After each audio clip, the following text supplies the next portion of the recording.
eu queria, antes de mais nada, agradecer a organização do evento, né, da Associação Médica Homeopática do Mato Grosso do Sul, pela possibilidade de participar e falar um pouquinho do nosso trabalho para vocês, né? Então, como vocês estão vendo aqui no screen, né, o tema hoje é homeopatia do século XXI. A gente vai falar um pouquinho sobre pesquisa básica, né, na homeopatia e como isso pode impactar positivamente na atividade do clínico, né? Então, vamos lá. Então, o primeiro ponto, né, que a gente tem que tratar aqui seria a gente comentar um pouquinho sobre essa questão fundamental, né, que hoje em dia é tão debatida e que é preciso ter um certo esclarecimento a respeito disso, né? Homeopatia é uma ciência, né? Bom, se a gente começar a ler os escritos do Hahnemann, de cara a gente vê que sim, porque toda homeopatia ela é baseada em experimentação, que foi o que ele fez para começar tudo, né? Então, lá na base, ela é absolutamente científica. Durante os séculos, ela acabou ganhando um caráter doutrinário, um pouco mais teórico, mas ela nunca deixou de ser um tema digno de ser pesquisado cientificamente, né? E hoje é assim também, né? Então, se a gente, por exemplo, observar a principal plataforma de dados na área da pesquisa biomédica, que é o PubMed, né? A gente encontra quase todos os artigos publicados nas revistas científicas aqui nessa base de dados. Se a gente colocar aqui na palavra-chave, né, homeopathy, a gente vai ver que aparece aí 6.000 e poucos resultados, aqui 6.105. Esse screen já fiz há alguns dias, talvez esse número tenha aumentado um pouquinho, né? Então, a gente tem 6.000 artigos para serem lidos nesse tema, né? Então, não é pouco, né? Se a gente for observar a evolução em função do tempo, né, a gente vê que os artigos científicos sobre a homeopatia eles são muito recentes. Eles têm aí 25, 30 anos, né, em que isso começou de fato a ser pesquisado, e você tem um pico, né, de artigos de produção científica, né. Então, a gente pegar aqui, ó, desde a época do Hahnemann para cá, realmente a literatura científica, como a gente conhece, né, publicada em periódicos específicos, ela é bem recente. Então, assim, a ciência homeopática praticada nos laboratórios e a pesquisa clínica também, ela é bastante recente, né? Embora a prática homeopática tenha 200 anos, né? Mas o fato dela ser recente não significa que ela não exista, significa que ela é recente, né? Então, acho que isso é um primeiro ponto para a gente ressaltar, né? Então, quando alguém chegar a falar assim, mas não tem pesquisa homeopatia, falar, tem sim, vai no PubMed, tem um monte de coisa para você ler, né? Então, esse é o primeiro ponto. Outra questão, né? Assim, os pesquisadores que trabalham com homeopatia não são assim um professor Pardal que fica no laboratório tentando conceber o mecanismo de ação, ou um lobo solitário que vai lá tentar fazer um negócio sozinho para resolver tudo. Não é assim, né? Assim, como qualquer outra área da ciência, os pesquisadores se reúnem, se organizam em associações, em sociedades científicas. A homeopatia não é diferente. A sociedade científica mais antiga que a gente tem é o GIRI, né, que é a sigla em francês do Groupe International de Recherche sur l'Infinitesimal. Por motivos óbvios, né, ele é uma sociedade científica que reúne pesquisadores interessados em homeopatia e que trabalham com homeopatia, e que foi fundada na França em 1986. Né? Hoje a sede do GIRI ela se mudou para a Suíça, né? Mas o GIRI continua sendo exatamente a mesma sociedade científica e reúne todo ano pesquisadores que trabalham nessa área e esses assuntos estão debatidos, são feitos projetos em comum, enfim, tem toda uma agenda, né, científica que acontece em torno dessa sociedade, né, do GIRI. Depois do GIRI surgiram outras sociedades pelo mundo, né? Então tem o HRI, que tem 12 anos de existência, era um pouco mais recente, mas é muito atuante na área de pesquisa em homeopatia, né, que é o Homeopathy Research Institute, cuja sede fica em Londres. Né. Na Austrália, a gente tem o Global Homeopathy Foundation, Na Índia, a gente tem um ministério, né, que cuida da homeopatia, tanto da pesquisa quanto da prática, dentre outras terapias complementares que são aplicadas ali naquele país, né, que é o Ministério Ayush, o H aqui vem de homeopatia, né, então é um ministério que cuida disso. Né? Então, a homeopatia ali é extremamente institucionalizada, inclusive a pesquisa em homeopatia. Né? A gente tem o ISHOM, que é uma sociedade alemã que tem foco mais na área de pesquisa clínica humana, né? E a gente tem o International Association for Veterinary Homeopathy, que é uma instituição, uma associação de veterinários homeopatas internacional e que também suporta a pesquisa. Né? Então, a gente tem, esses são alguns exemplos, tá? Não são só esses, não. Tem várias outras sociedades que dão esse tipo de apoio. E então a pesquisa hoje é, sim, institucionalizada e é organizada, né? A gente tem revista científica especializada, depois você vai ver assim, cardiologia, tem várias revistas ou periódicos científicos indexados, né, e disponíveis para que se publiquem os trabalhos nessa área. Dermatologia tem um monte, né? Então, todas as especialidades têm aí vários periódicos, né, científicos indexados à disposição dos pesquisadores para publicar os trabalhos.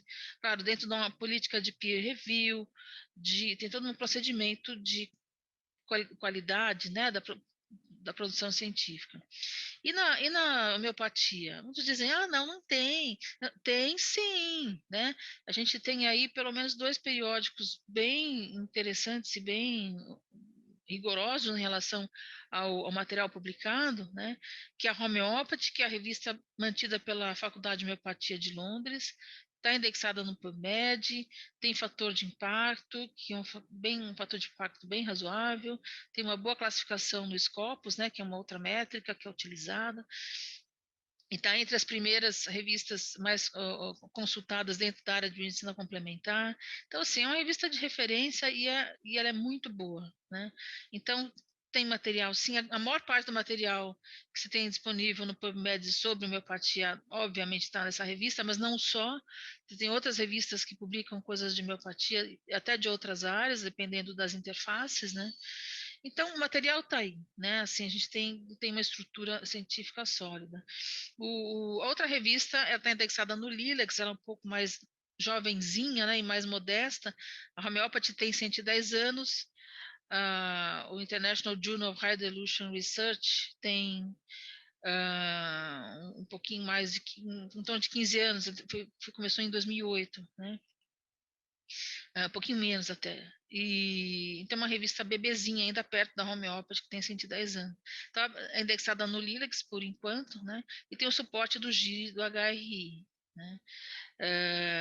Essa é uma revista que está ligada a essas 2 instituições e ela é interessante assim que os artigos que são publicados nela são baixados gratuitamente para quem quiser ler e não há taxa para o autor, né? Como a maior parte das revistas que são de acesso livre, que você pode baixar gratuitamente para ler, né?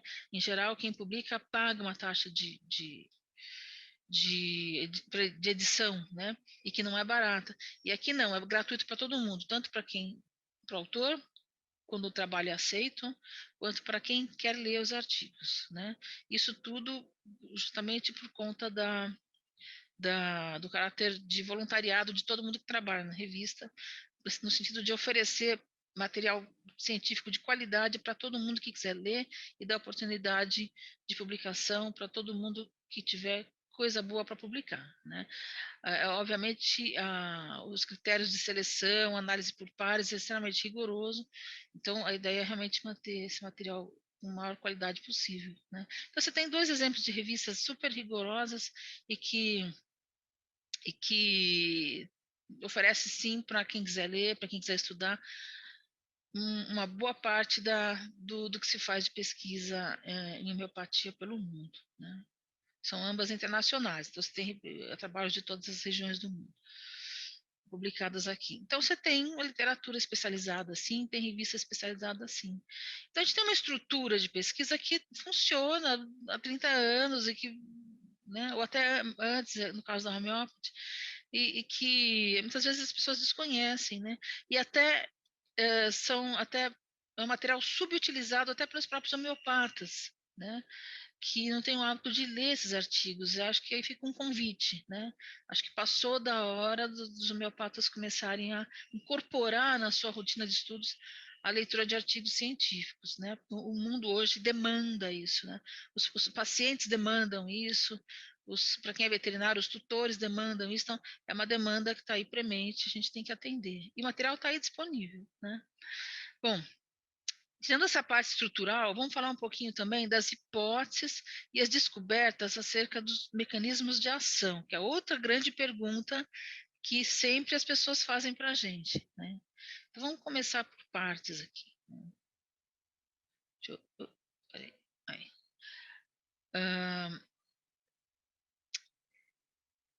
Acho que a primeira coisa que a gente tem que pensar é o seguinte, né? Fala-se muito se homeopatia é ciência ou não, né? Onde que está o terreno da ciência, né? O terreno da ciência está na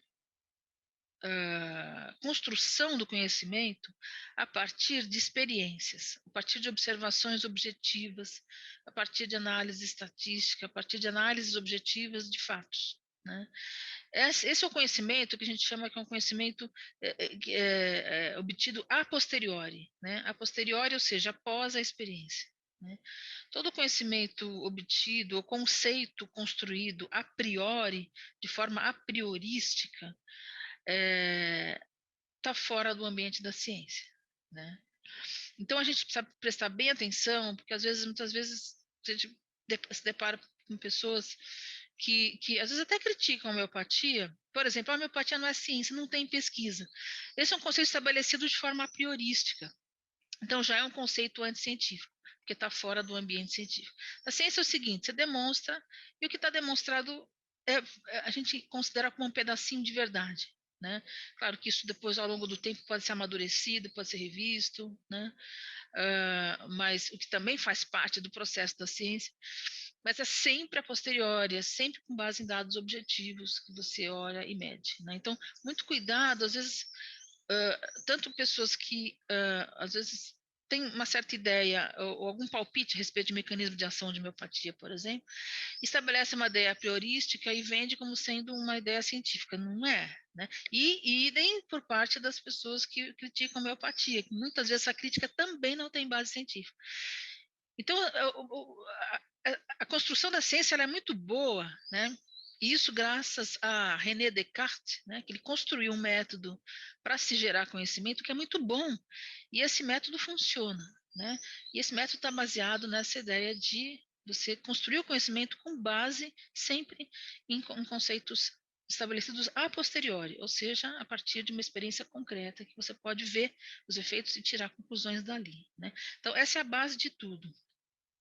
Então, com base nisso, vamos pensar o que a gente tem aqui de dado importante em relação à pesquisa, né? Se a gente remontar aqui os trabalhos clássicos feitos nos anos 80, 90, né, a gente vai ver alguns, eu vou dar dois exemplos aqui, que fazem um estudo comparando diferentes potências homeopáticas de um determinado medicamento, uh, e o comportamento do sistema biológico frente a essas diferentes potências, considerando um parâmetro, por exemplo. Então, aqui a gente tem o trabalho de Aurélia Cristea, que é uma pesquisadora, foi, né, uma pesquisadora na área de farmacologia na Romênia, né, e ela tinha no seu laboratório um modelinho já bem estabelecido, que é muito usado em farmacologia, que é o modelo do órgão isolado. Então, você pega lá um pedacinho do intestino do rato, no caso dela, ela usou duodeno de rato, a gente coloca dentro de um banho, amarra as pontinhas desse fragmentinho de intestino num suportezinho ligado a um fisiógrafo, e conforme o intestino contrai ou relaxa, o fisiógrafo ele aponta essas mudanças, né? E o que ela observou foi o seguinte: ela testou diferentes potências de beladona, desde a 1CH até a 200, né? E ela comparou duas formas de preparar: com dinamização, ou seja, a diluição mais a sucção, né? E sem a dinamização, ou seja, só a diluição seriada, sem agitação. né? Agitação do jeito farmacotecnicamente correto, né? Sucções verticais, ritmadas, sem sucções, né? Conforme o método hahnemanniano. E o que ela observou foi o seguinte, que as diluições seriadas sem sucção, que é o N aqui, tem esse comportamento aqui. Conforme você vai diluindo, o efeito vai desaparecendo, né? O efeito aqui no caso de relaxamento do intestino, que é esperado, né, por conta da atropina presente no extrato de beladona. Só que chega um determinado momento que esse efeito vai a zero, óbvio, né? Porque a gente não tem mais quantidade suficiente de atropina para gerar um efeito visível, né? Na contração do intestino, nas células da musculatura lisa do intestino, e aí o efeito vai a zero e continua a zero ao longo das diluições seguintes, claro.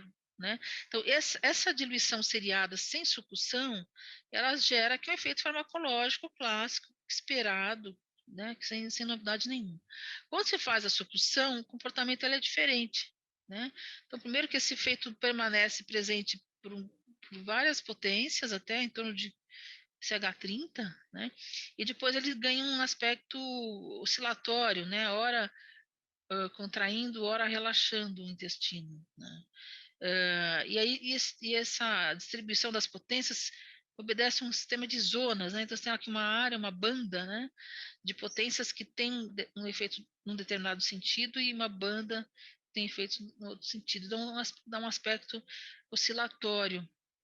Mas isso pensando que é um trabalho de laboratório, usando o intestino isolado, medido um parâmetro que é a contração da musculatura lisa. Né? Então, a gente tem que pensar com cuidado como a gente vai pegar esse dado e extrapolar para um sistema complexo que é o indivíduo inteiro. Né? Muda tudo? Não, mas muita coisa é acrescentada em cima disso. Né? Então, isso aqui é a base, mas a gente tem que ter uma ideia bem clara de como que isso se reflete num sistema mais complexo. Né? Aqui é um outro trabalho feito com cultura de células de neuroblastoma, e o autor aqui, o Carmine, ele faz um tratamento dessas células com diferentes potências decimais, na escala decimal, de TNF, que é o fator de necrose tumoral. Né? E ele vê a atividade oxidativa dessas células frente a esse tratamento. Então, ele também vê esse efeito oscilatório aqui, ó, mesmo padrão. Né? Aqui ele vê o efeito farmacológico desaparecer com as diluições, de repente o efeito oscilatório aparece, né? Ao longo das diluições decimais. Então, são dois padrões que parecem obedecer uma certa regra. Né? Existem outros artigos que chegam nessa mesma conclusão, né? Mas a gente tem um tempo limitado, não vou ficar mostrando todos. Eu mostrei esses dois exemplos, porque são dois modelos diferentes, chegando à mesma conclusão. Uh, isso é altamente relevante, porque mostra que o comportamento do sistema biológico frente ao estímulo homeopático é diferente do comportamento do sistema biológico frente a um estímulo farmacológico clássico. Né? Então, se a gente for pensar em termos de farmacologia clássica, quanto maior a dose, maior o efeito, dose ou concentração, né? No caso, quando você faz tratar numa cultura de células, você usa uma concentração, né? De determinado princípio ativo conhecido, né? E aí você tem aqui uma proporcionalidade em relação ao efeito, né? Uma certa linearidade. Quanto maior a concentração daquela substância ou a dose, no caso de um tratamento de um indivíduo inteiro, a gente tem um efeito maior. Chega uma hora que esse efeito fica estacionado, mesmo que você aumente a dose, entende-se que aqui houve uma saturação dos receptores farmacológicos. Então, toda essa curva que ela está baseada, ela mostra um conceito, né, que é o conceito de chave fechadura, que é a base da farmacologia clássica. Né? Você tem que ter uma molécula interagindo em outra, como uma chave, uma fechadura, e é dessa interação que os efeitos surgem, porque você tem uma série de processos de sinalização que decorrem desse encaixe. Né? Assim funcionam os hormônios, assim funcionam a maior parte assim funcionam as enzimas, né? A maior parte das moléculas orgânicas, e as drogas também, grande parte, funcionam dessa forma, né? Então, esse é um modelo que se tem, né, estabelecido. Então, o que se tem é a sensação de que esse modelo é tudo, né? Esse modelo é a ciência. Não, ele é um modelo dentro de uma questão maior, que é a ciência, né? E a homeopatia, ela se encaixa em outro modelo e não nesse. Aí que vem o problema, né? Que aí fica difícil das pessoas entenderem, pô, mas como assim? Não se encaixa. Não, não se encaixa. É outra coisa, é outro fenômeno que eu acho de outra forma. O processo de sinalização da informação homeopática para o sistema biológico é diferente, que não depende do encaixe de duas substâncias. É simples assim, né? Mas vamos entender melhor isso. Então, vou abrir um parênteses e vou mostrar o seguinte, né? Como é que funciona uma célula? Todas as células dependem de proteína para fazer qualquer função. Proteína é peça-chave, né? E essas células, independente de qual célula seja, aqui é um desenho com uma célula hipotética, né? Qualquer célula, para funcionar, precisa produzir suas proteínas para que elas possam fazer essas funções. E dependendo de como o metabolismo dessa célula e essas funções e a demanda, né, que essa célula tem é, vai se modificando, ela vai mudando o perfil de proteínas que ela vai produzindo. Ora produz mais certa enzima, ora produz mais a outra, ora deixa de produzir a outra. Ela pode ter mudanças no citoesqueleto, um macrófago, quando é ativado, ele tem mudanças na estrutura do seu citoesqueleto, que é todo feito de proteína, né? Então, a síntese proteica, ela é tudo na vida de uma célula. Nenhuma célula funciona sem produzir proteína. Como é que ela produz proteína? A partir da transcrição do DNA.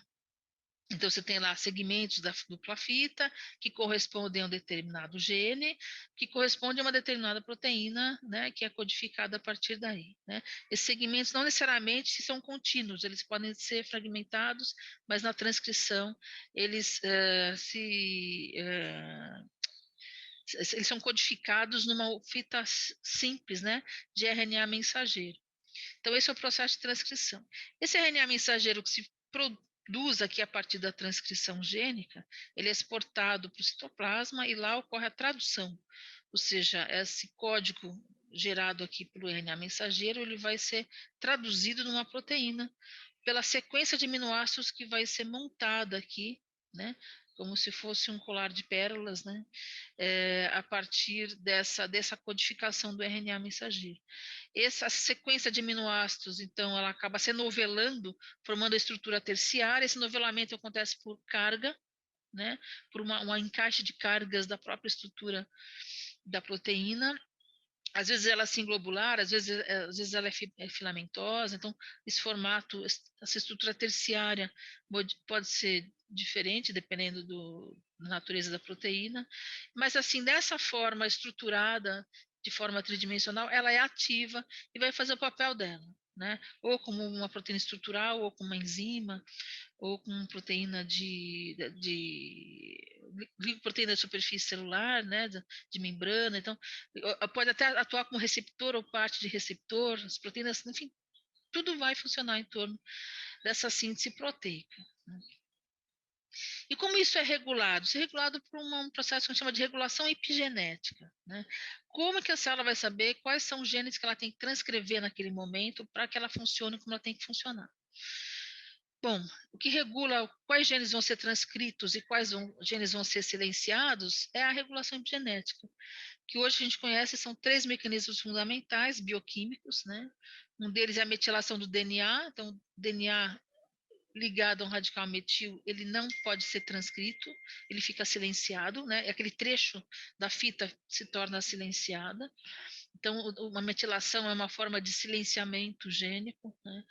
A microRNA ou RNA de interferência, né? São pequenos fragmentos de RNA que se ligam na dupla fita e também inibem a transcrição nesses pontos, né? E a acetilação de estonas, né, é outro processo. As estonas são essas proteínas aqui que servem de uma espécie de novelo, né? Então, para o DNA ficar todo empacotadinho dentro do núcleo, que é uma fita gigantesca, né, para caber naquele espaço minúsculo, ele se novela e se condensa. E as estonas ajudam o DNA a se condensar, porque ele se enovela em torno dessas proteínas como se fosse realmente um novelo, né? Só que para um segmento dessa fita do DNA ser expresso, ou seja, ser transcrito em RNA mensageiro, assim enovelado ele não consegue. Então ele tem que desenovelar abrir a dupla fita, aí você consegue ter a transcrição, né? E a acetilação das histonas e a metilação das histonas são dois processos que permitem esse desenovelamento e, portanto, facilitam a transcrição, né? Então, onde tem as histonas não acetiladas, está silenciado, quando ocorre a acetilação, esses genes são expressos, né? Então, esses três mecanismos, eles se sobrepõem, então, cada um tem uma dinâmica diferente, então a metilação do DNA é um silenciamento mais duradouro, a acetilação de histonas é uma coisa mais fluida, mais plástica, que pode mudar de um momento para outro. Então, tudo isso se encaixa perfeitamente numa célula sadia, né? Fecha parênteses. Então, o que a gente tem de homeopatia em relação a isso, né? Que eu acho que tem de mais moderno, mais top em termos de pesquisa homeopatia hoje, né? A homeopatia pode modular a expressão gênica, pode modular o jeito que as células produzem suas proteínas? Assim, pode, né? Então, a gente tem alguns experimentos mostrando isso. A gente tem aí em torno de 10, 12 artigos que mostram isso. Eu vou citar alguns só, né, para a gente não ficar muito repetitivo. Então, esse aqui é muito legal, ele é feito pelo professor Kuda Bukis, que é um professor lá da Índia, né? Ele aposentou já, mas ele tem uma literatura vastíssima, com trabalhos muito interessantes, sempre nessa área de biologia molecular, né? E homeopatia. E, ele faz o seguinte, ele trata uma cultura de células tumorais, um medicamento muito usado lá na Índia, que é o condurango, Bonolobis condurango. Ele usa na potência 30 CH e trata essas células com essa potência. Ele vê que tem mudanças no ritmo de crescimento celular, mudanças no ciclo celular, né? Essas células tendem a diminuir o número de células que entram na fase S do ciclo, ou seja, na fase que o DNA se duplica para a célula poder fazer a mitose. Então, reduz o índice mitótico, resumidamente. Ele quis saber se tinha um mecanismo epigenético por trás disso. Então, ele mede a atividade da histona deacetilase, né? E aí ele consegue ver aqui que as células tratadas com placebo, elas não mudam nada, as células tratadas com controle positivo, que é uma substância sabidamente inibidora da deacetilase, ele tem uma inibição visível, então ele tem um controle do método mostrando que você põe um inibidor, a enzima inibe, né? E aí ele coloca o condurango 30, ele tem um efeito muito parecido com o inibidor do grupo controle positivo, né? Com a substância de referência aqui. Então, o condurango 30 inibe a atividade da estona deacetilase, né? Então, ele consegue chegar e mostrar, chegar no nível da epigenética e mostrar qual mecanismo epigenético especificamente está envolvido na ação desse medicamento, né, do condurango 30. Né. Aqui um outro método, esse é um trabalho clássico, também feito pelo grupo do professor Paulo Bellaviti, na Itália, né, em Verona, em que eles trabalham com cultura de neurócitos, que é uma linhagem celular, né, para se trabalhar in vitro, e essas células são tratadas com geossêmio, em diferentes potências, né? E para isso ele usa um método que é o microarray, né, em que as células são tratadas, as amostras dessas células são processadas de um jeito que o RNA é extraído, é ligado a corante fluorescente e ele é colocado numa plaquetinha que a gente chama de chip de microarray, que tem os micropocinhos assim. E cada pocinho desse contém um fragmentinho do DNA de fita simples capaz de se ligar de forma correspondente ao RNA correspondente, né? Então, se esse RNA estiver presente nessa amostra, ele vai se ligar aqui, como ele está marcado, vai aparecer fluorescência no pocinho. Então, é um jeito de medir quais são os genes que estão sendo expressos, quais não. E aí você dá para fazer nesse chip, cabe assim algumas dezenas de pocinhos e cada um com a possibilidade de você identificar a atividade ou não de cada gene, né? Então, aqui está uma lista dos genes que foram pesquisados dentro desse método, né? E essas cores desse diagrama correspondem ao nível de expressão, né? Então, o máximo de expressão e o mínimo de expressão vai ser representado em função de certas cores, né? E a intensidade de cor aqui é o que vai determinar o nível de expressão de cada um desses genes.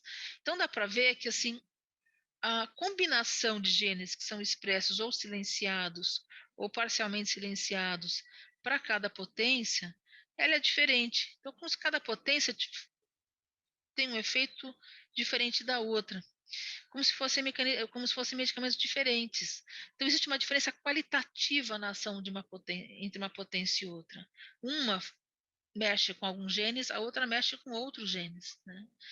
E a outra mexe com outros genes. Então, existe diferentes combinações de expressões gênicas, dependendo da potência que você coloca ali.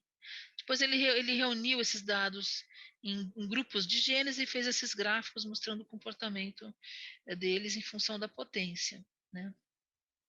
Em função de grupamentos de genes, né? Ele agrupou de acordo com as funções desses genes, né? Então, é um trabalho muito interessante que foi um dos primeiros nessa linha, né? E que mostra exatamente isso, assim, como que as potências elas variam de uma para outra, até a 30CH continua tendo efeito, né? Para a gente é óbvio, para alguns não. Para algumas pessoas aqui, não, é impossível. Não, não é impossível, é o que é, né? Está sendo mostrado. E só não é a chave fechadura, né? É um outro processo de sinalização que leva a isso. E não é a inibição de um gene específico, porque grudou uma molécula ali, não. É a combinação de genes que são expressos ou silenciados é que muda, né? Isso que é interessante, é uma mudança genérica, uma mudança no todo da expressão, né? Ou seja, na combinação de genes que são expressos ou não. Acho que essa é a melhor palavra. Outro estudo similar foi feito também na Itália, na Universidade de Bolonha, pelo professor Giovanni Dinelli, que é professor da Faculdade de Agronomia. Eles estudam célula vegetal, aqui são células de trigo, e que ele faz também esse microarray, mas de uma forma bem ampla, pegando várias funções celulares. E esse estudo amplo, né, de expressão gênica é chamado de transcriptoma. Então, ele faz um estudo de transcriptoma, e aí, bonitinho que ele coloca aqui no artigo esse diagrama, né, mostrando uma célula vegetal, e para cada função celular, ele coloca aqui a parte do microarray que tem os genes que correspondem àquela função, né? E aí ele vai se classificando por cor, o que está expresso, o que está silenciado. E para cada potência ele tem um diagrama desse diferente, né, mostrando as diferentes combinações. E aqui, mais recentemente, um trabalho de 2020, feito por um grupo do México, em que eles estudam formas de tratar vieiras, criação de vieiras, né, no sentido de evitar o uso de antibióticos e fazer uma criação orgânica dessas vieiras para consumo humano, né, como alimento. E eles vem estudando uma série de preparações homeopáticas nesse sentido. E esse trabalho, assim, ele é meio que a apoteose dessa sequência de estudos que eles fizeram, que mostram transcriptoma, né, em tecido animal, no caso das vieiras, né? Aliás, tem dois tipos de tecido, né? Das guelras e do manto, que é a parte mais carnuda, digamos assim, da vieira. E a partir desses tecidos, ele consegue ver também combinações diferentes de expressão gênica, que ele representa aqui por cores, dependendo do tratamento que é feito. E ele estuda diferentes possibilidades de tratamentos homeopáticos, enfim, de diferentes naturezas, né? Então, ele faz um estudo comparativo para ver qual deles seria o mais interessante para modular a resposta imune. Então, todos os genes pesquisados têm relação com a resposta imune das vieiras, né? Para eles poderem decidir qual seria o melhor substituto dos antibióticos nesse caso, né? Usando essa mesma técnica, né, que é o microarray. Então, de novo, a mesma ideia dessa mudança de combinações gênicas em função do tratamento. Então, a gente chega nisso aqui, né? Isso aqui é uma foto de um chip de microarray. Então, cada pocinho pequenininho desse aqui tem um gene de fita simples que vai mostrar para a gente, na medida que a gente coloca a amostra marcada com corante fluorescente, quais genes estão sendo expressos, quais não. Então, a gente tem aqui um sistema, uma combinação uma determinada combinação. Você muda a tua amostra, muda o tratamento, a combinação é diferente, né? Então, é como se, por exemplo, cada gene desse aqui fosse um músico de uma orquestra, né? E tudo isso aqui é orquestra, e para a orquestra funcionar bonitinho, você tem que ter um maestro que regula quem toca agora, quem silencia, quem entra agora, quem entra depois, né? Em que ritmo que entra, né? Então, a homeopatia ela não faria o papel do músico ou de ninguém que vai inibir um músico especificamente, mas ou inibir ou estimular um músico especificamente, mas ele faz o papel do maestro, né?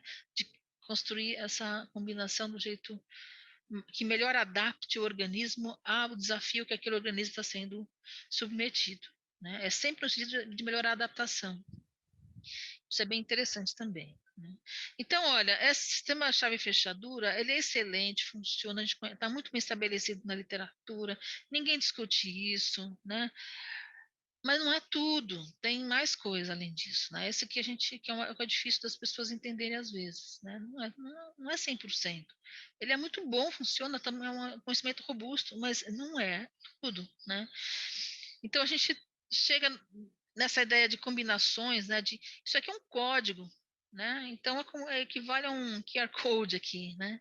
Então essa é a questão, né? A homeopatia ela mexe na codificação global, né, do sistema e não inibindo especificamente um ponto, ou uma enzima, ou um gene, ou não, né? Essa questão da chave fechadura altamente específica não se aplica aqui, né?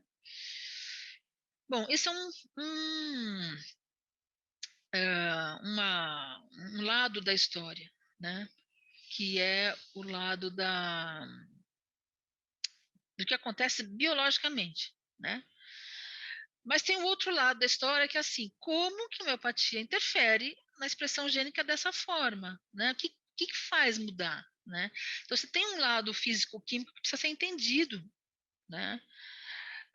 Porque se isso não é a chave fechadura, é alguma outra coisa, é uma outra forma de sinalização que a gente tem que entender qual é. E o que acontece dentro do frasco quando faz a dinamização, que faz toda a diferença. Se você não dinamiza, só faz a diluição seriada, não resolve nada, você não vai ter os efeitos esperados. Então, o que acontece nessa dinamização? Naturalmente, hoje a gente tem um monte de hipóteses para explicar isso, né? Então, elas ficam todas flutuando, que nem nuvenzinhas assim, a gente fica pensando nelas. Então, tem lá as nanopartículas, nanobolhas, a hormese, epitaxia, a nanofarmacologia, né? Que hoje é muito defendida por vários pesquisadores, domínios de coerência, que é defendida por outros pesquisadores, e aí você tem a zona de exclusão da água, o processo de ressonância, luminescência e corantes ovatocrômicos, que é um outro método que tem mostrado ser bastante promissor nessa área. Mas isso tudo está boiando, né? Cada um fala aqui, outro fala lá, você tem uma literatura esparsa, e agora a gente está vendo um momento que a gente tem que começar a reunir isso e entender o que é o que e descartar o que a gente entende que não resolve e investir naquilo que parece ser promissor. Não é uma questão de escolha, tá? Não é assim, eu gosto da ressonância, então eu vou defender essa aqui. Não é time de futebol, né? Eu gosto do Palmeiras, então eu vou torcer para o Palmeiras se você torce para o Corinthians. Não é assim, né? Hipóteses elas têm que ser validadas cientificamente, e quem vai dar a resposta é a bancada do laboratório. Né? Você faz a experimentação, lembra? A posteriori. Faz a experimentação vai te dizer quais são os sims, quais são os nãos, e a gente vai construindo um raciocínio em cima disso, né? O que a gente conhece hoje disso? O que a gente sabe que já tem, né? Quando a gente faz uma sucção, pelo menos 3 coisas acontecem dentro do líquido. São essas 3 coisas aqui, ó. Uma delas é a estruturação da água em torno de uma superfície hidrofílica. Então, quando você coloca lá um sal dentro da água, os cristais ali, eles têm uma superfície hidrofílica. As moléculas de sal, que são polares, são hidrofílicas e ela vai gerar uma capinha de água em torno dela, né? E essa capinha de água, ela se estrutura de um jeito um pouco diferente, né? Ela se estrutura de um jeito que ela ganha uma carga predominantemente negativa. Então, a água que fica em torno de cada superfície hidrofílica, ela tem uma certa negatividade maior do que o bulk de água que está mais longe daquela superfície, né? Isso foi muito bem demonstrado por alguns pesquisadores, em especial o professor Gerald Pollack, da Universidade de Washington, em Seattle, e que ele, há 20 anos estuda isso aqui e demonstrou de várias formas que essa zona de exclusão da água, isso é chamado de zona de exclusão, né? Essa área de eletronegatividade, ela é visível ao microscópio, até, usando os métodos certos, né? E está presente em várias situações, inclusive nos sistemas biológicos, né? Então, isso a gente não pode ignorar, ele existe, e quando você faz a diluição, ela se forma, essas zonas de exclusão, e quando você faz a sucção, elas se amplificam, né? Porque você vai criar mais e mais superfícies durante o processo de sucção. Como assim criar mais e mais superfícies? Porque a sucção, quando você faz, ela gera bolhas, né? Então, você gera aquelas macro bolhas que a gente vê assim no frasco, olho nu, e rapidamente, quando você para de agitar, elas estouram na superfície e desaparecem. Você tem as micro bolhas que demoram um pouquinho mais para estourar, que a gente consegue ver também olho nu. E você tem as nanobolhas, que a gente não vê olho nu, mas que existem equipamentos que podem ver isso, que podem detectar essas nanobolhas, que é uma bolha minúscula, em escala nanométrica, e cuja superfície hoje se conhece é uma verdadeira usina, né? Porque produz espécies reativas de oxigênio, também tem uma eletronegatividade em torno dessa superfície, também se forma easy water, né, ou zona de exclusão da água em torno dessa superfície. Elas são extremamente estáveis, a pressão dentro delas é grande, então, existe uma tensão superficial aqui muito maior do que a gente veria em qualquer outra superfície de água, né? Então, tem toda uma estruturação do ar e da água aqui, nesse âmbito aqui das nanobolhas, que se diferencia do resto, né? É muito particular isso. E hoje que a gente está entendendo melhor isso aqui. E isso está lá, né? Se faz a sucção, elas se formam, essas nanobolhas, estão lá. Qual o papel delas para o efeito biológico? Isso a gente precisa descobrir ainda, mas elas estão lá, né? E tem muito desprendimento de material do frasco, tem contaminante da água que sempre está presente em algum grau, tem a substância de partida que até um certo ponto está presente também. Então, você também tem nanopartículas sólidas em suspensão junto com as nanobolhas. De que forma as duas interagem, a gente não conhece ainda. Então, tem muita coisa acontecendo que a gente sabe que acontece, mas a gente não juntou as pecinhas para entender como que isso justificaria o efeito biológico, né? E tem uma outra questão que é a chamada dos domínios de coerência. É uma ideia proposta por esse pesquisador italiano chamado Emilio Del Giudice. Ele morreu em 2014, mas no final dos anos 80 ele fez uma modelagem matemática mostrando que seria plausível imaginar não, ele demonstra matematicamente, mas não empiricamente, que é difícil fazer isso. Hoje em dia a gente começa a ter alguns resultados empíricos demonstrando esse modelo matemático que ele fez nos anos 80 e que as moléculas de água elas tendem a se agrupar, formando clusters, formando agrupamentos, né? Justamente por afinidade de cargas. E essas interações intermoleculares, elas poderiam acontecer de forma organizada, de um jeito que, em função da polaridade dessas moléculas, todo esse conjunto obedecesse a mesma função de onda e oscilassem dentro de uma mesma frequência, né? Então, ele mostra que matematicamente isso seria possível, e ele dá o nome de domínio de coerência da água, né? Então, em cima dessa ideia, tem também uma série de hipóteses que são construídas para tentar entender a homeopatia. Mas não dá para separar isso aqui, disso aqui, né? Está tudo junto e misturado lá dentro quando você faz a sucção. A questão é entender como que essas engrenagens todas se encaixam, né? Então, aqui só para a gente entender um pouquinho essa questão, né? Então, você tem aqui uma molécula de água, que ela é dipolar, você tem um polo negativo, que é o lado do oxigênio, o polo positivo, que é o lado do hidrogênio. Aqui uma representação em cor, então você tem um lado dela mais positivo e um lado da molécula mais negativo. Aqui o CO2, né? Como que as cargas se distribuem, né? E aí, em função dessa polaridade, essas moléculas de água sempre interagem umas com as outras, formando pontos de hidrogênio, né, ou interações intermoleculares entre as moléculas, né?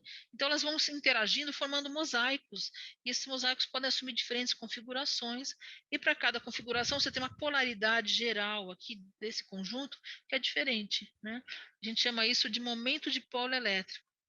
Então, para cada configuração dessas interações, a gente tem um momento de polo diferente, ou seja, uma polaridade global diferente. Isso pode ser medido, né? Então, a base de tudo isso aqui é a ideia de que existe uma nuvem eletrônica em torno de cada molécula e quando elas se agrupam em torno do grupo também, né? E essa nuvem eletrônica é que dá uma certa identidade para aquele agrupamento, né? Com base nisso, surge um método que é o método dos corantes somatocrômicos, né? E aqui a gente tem um exemplo de vários corantes somatocrômicos, cada um de uma cor diferente, né? O que é isso, né? Corantes somatocrômicos são corantes cujas moléculas elas também são dipolares. E quando você coloca elas juntos da água, você dilui esse corante em água ou qualquer outro solvente polar, por exemplo, álcool ou solução hidroalcoólica, esse corante ele se encaixa nesses clusters como se fosse uma molécula da própria água, né? Ou do próprio álcool que também é polar. Então, ele compõe esses mosaicos, né? E dependendo do jeito que esse mosaico se organiza, ele pode aumentar um pouquinho mais a sua intensidade de cor ou diminuir um pouquinho mais a intensidade de cor, dependendo de como as moléculas se arranjam, né? Então, esses corantes funcionariam como sondas para detectar as mudanças eletrônicas no solvente, né? Então, eles seriam uma espécie de impressão digital, digamos assim. Então, quem inventou esse método foi esse pesquisador britânico chamado Stephen Cartwright, né? E que eu achei uma ideia genial, por coincidência, né? Então, nós fizemos contato com o Stephen e resolvemos tentar reproduzir os resultados dele no nosso laboratório, e a gente encontrou um dado muito interessante, que é isso aqui, né? Então, a gente viu que a gente pegou, por exemplo, o antimonium crudum, que era um medicamento que estava estudando na época, em diferentes potências, 630 e 200, colocou em contato com um desses corantes, que é o BDN, fez lá, rodou todo o espectro de luz visível no espectrofotômetro, você tem lá um pico de absorvância, né, da luz com em torno de 610 nanômetros com esse corante, e a gente viu que esse pico mudava um pouquinho em função do tratamento que aquele corante recebia, ou do material que era inserido naquele corante, já diluído, né? E aumentando esse pico aqui, ó, a gente vê essa escadinha, né? Então, quando você coloca 200 CH, ele aumenta o pico da absorvância. Se coloca 30, aumenta um pouquinho menos, 6 um pouquinho menos, o corante sozinho, água dinamizada e água normal, pura, sem dinamização, né? Então, a gente vê toda uma diferença de intensidade de coloração em função desse tratamento, né? Aí a gente fez a análise estatística e viu que essa diferença entre o 200CH, as amostras tratadas com 200CH e as amostras controles são estatisticamente significantes, né? A gente fez o mesmo com outro corante que o ET33, que era um corante laranja. Mesma conclusão, ao pico dá diferenças. Aqui o 30 e o 200 foram bem parecidos em relação aos controles. E quando a gente faz a estatística, o 30 e o 200 foram estatisticamente significantes em relação aos controles, né? E a gente resolveu fazer isso usando a amostra biológica, né? Então a gente tinha lá células tratadas com antimonium crudum e a gente tinha guardado no freezer o sobrenadante dessas células. Então nós recolhemos esse sobrenadante, filtramos o sobrenadante, fizemos um CH em água pura estéril desse sobrenadante, né? Ou seja, passamos pela dinamização, porque a gente sabe que isso aqui é importante, e depois testamos nos corantes. E, de novo, você tem aqui as 3 potências do antimonium crudum, diferentes de todos os controles. Ou seja, que são os controles aqui? Os sobrenadantes de células que não foram tratadas. ou foram tratadas com água succionada, ou foram só desafiadas, no caso aqui, eram culturas de macrófago infectados com leishmania, né? Ou só o macrófago sozinho. Então, sobrenadantes de culturas controle foram diferentes dos sobrenadantes tratados com essas potências, né? Então, a gente viu que nas amostras biológicas a gente também consegue usar o corante como uma forma de sonda para identificar essa sinalização, né? Esse trabalho está publicado já, saiu na Homeopathy o ano passado, né? Então está disponível para quem quiser ler. Então é isso, assim, essa experimentação com os corantes foi bem animadora, porque ela corrobora a hipótese de haver mudanças no momento de polo do solvente, usado nas dilusões homeopáticas, né? Quando isso entra em contato com o corante, esse corante consegue apontar isso, né? Então essas variações no momento de polo seriam relacionadas talvez ao mecanismo de ação, porque houve correspondência entre o que a gente vê no medicamento em si, a resposta do medicamento aos corantes e a resposta das amostras biológicas ao corante. E há uma correspondência, né? Então, isso a gente está nesse ponto aqui, né? Então, falou, opa, aqui tem uma coisa interessante para a gente investir, né? Ainda é muito cedo para explicar qualquer coisa, né? Isso ainda está no plano da hipótese, não é uma explicação, mas é uma coisa bem promissora, assim, um passo importante que foi dado, né? Então é isso. Bom, se vocês quiserem saber mais de pesquisa e de outras coisas, tem alguma literatura, tem esse livretinho que está no meu site, a versão em inglês está no Kindle, a versão em português está nesse meu site aqui, que é o biodelusions.com, dá para baixar de graça, é um livrinho pequenininho, tem 4 capítulos, que dá assim uma geral da pesquisa homeopatia, em uma linguagem super simples, fácil, para todo mundo ler e entender, né? E se alguém quiser ter um contato de uma forma mais profunda e mais específica no universo da pesquisa, tem essa última edição do livro do Giri, que foi publicado em 2019, está disponível no site da editora, que é Cambridge Scholars, e quem quiser saber um pouquinho mais sobre o Giri, tem o site do Giri aqui, né? Então você tem aqui algum material para ir um pouquinho além, saber um pouquinho mais para quem quiser, né? E fica aqui para a gente terminar um convite, né? Talvez alguns já saibam, mas quem não sabe, eu vou falar agora. Dia 2, 3 e 4 de dezembro, a gente vai ter o encontro anual do Giri, que normalmente é feito de forma presencial, né?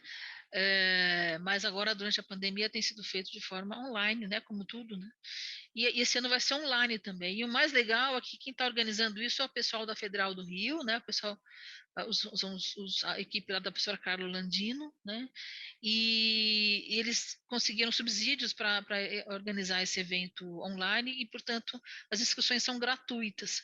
Ainda estão abertas, quem quiser é só entrar nesse site aqui, preencher o formuláriozinho, está inscrito e você pode a participar de todas as palestras, todas as comunicações que vão acontecer e, inclusive, conhecer o programa do evento, né, a partir desse site. Então, fica aí o convite, vale a pena, porque se você quer saber o que está rolando de interessante em pesquisa homeopatia, é aqui que você vai achar, né? E então é isso, tá? Fica aqui a dica para quem quiser e será muito bem-vindo quem quiser participar, né? Vai ser a semana que vem, né? Então tá bem pertinho. Então é mais ou menos isso. Deixa eu terminar minha apresentação aqui. Ó, espero que vocês tenham gostado da aula. Eu vou ficar à disposição aí para perguntas e respostas.